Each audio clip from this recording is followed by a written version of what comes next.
Hello my YouTube family. तो आज हम लेकर आए हैं फॉरएवर 52 के डो फाउंडेशन शेड, जो है फॉरएवर का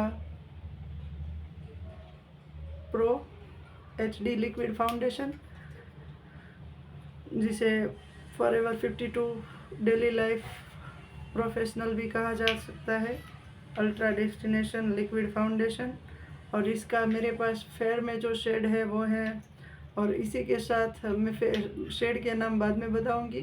पहले आप ये भी देख लीजिए, ये एक डार्क शेड है और ये है फेयर शेड। मेरे पास प्रो लिक्विड के दोनों ही शेड है, और मैं 3 या 4 शेड नहीं यूज़ करती हूँ।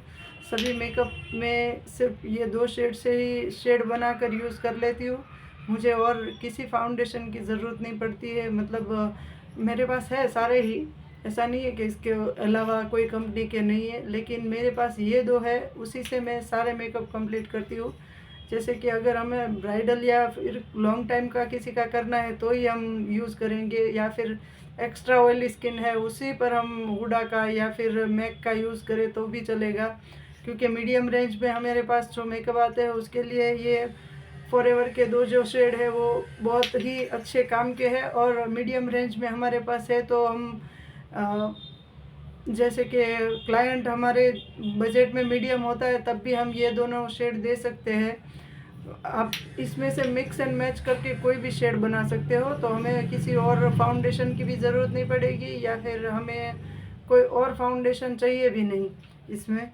और अगर हमारे पास इतना बजट नहीं भी है, हम जब स्टार्टिंग में जो काम स्टार्ट करते हैं उस वक्त की भी है, अगर हमें जो शेड लेने हैं उसमें भी हम ये दोनों शेड ले लें तो हमें किसी और फाउंडेशन की ज़रूरत भी नहीं पड़ेगी। जैसे आप बिगनर मेकअप आर्टिस्ट हो, या फिर अभी आपने स्टार्ट ही किया है, पार्लर रन करना बाकी है, आपने फुल कोर्स भी कर लिया है और स्टार्टिंग में ही आप वेनिटी में बहुत ज़्यादा खर्चा करोगे, तो आपको इसके अलावा जो चीज़ें परचेस करनी होगी उसमें तो आप इन्वेस्ट कर ही नहीं पाओगे। तो इसके लिए आप सभी चीज़ों पर थोड़ा थोड़ा इन्वेस्ट करें, और फाउंडेशन में ये दोनों शेड अच्छे से अच्छा काम आपको निखार के देंगे। इसका बेस भी बहुत स्मूथ और एकदम फ्लॉलेस बनता है, तो आप इसमें से सारे ही मेकअप कर सकते हो। ऐसा नहीं है कि आपको ब्राइडल को नहीं दे सकते, ब्राइड को भी दे सकते हैं आप, क्योंकि इसका लॉन्ग लास्टिंग कम से कम 12 घंटे तक एज अ टेज रहता है। ऐसा नहीं है कि 6-7 घंटे या 8 घंटे में निकल जाएगा।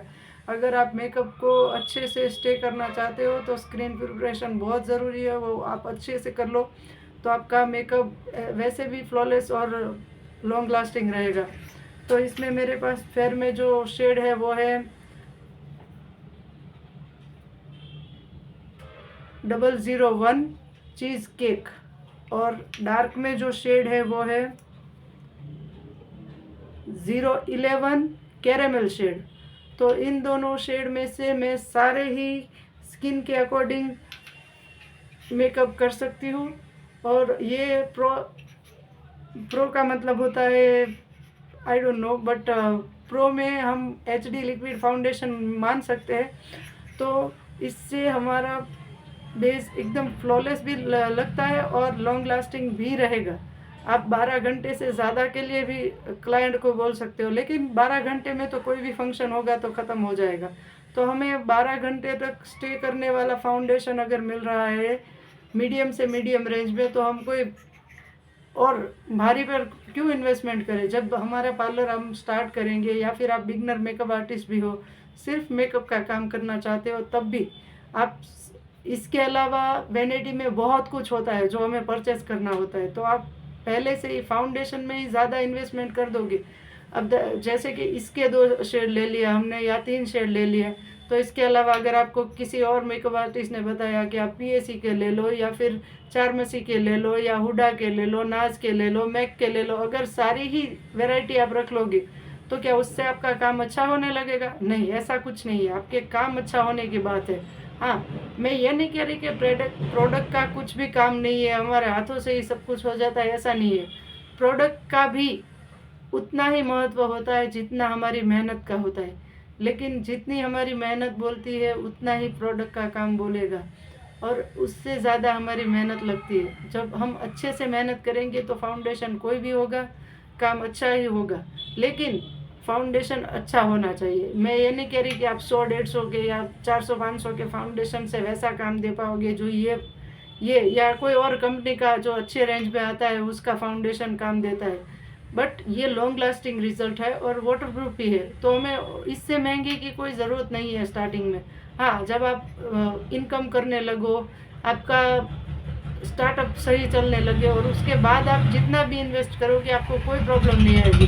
लेकिन स्टार्टिंग में आप सारे ही पैसे होगे वो फाउंडेशन में या किसी और चीज़ में लगा दोगे, तो उसके वजह से आपका जो बैलेंस है वो बिगड़ जाएगा। उसके बाद आप कुछ भी नहीं कर पाओगे।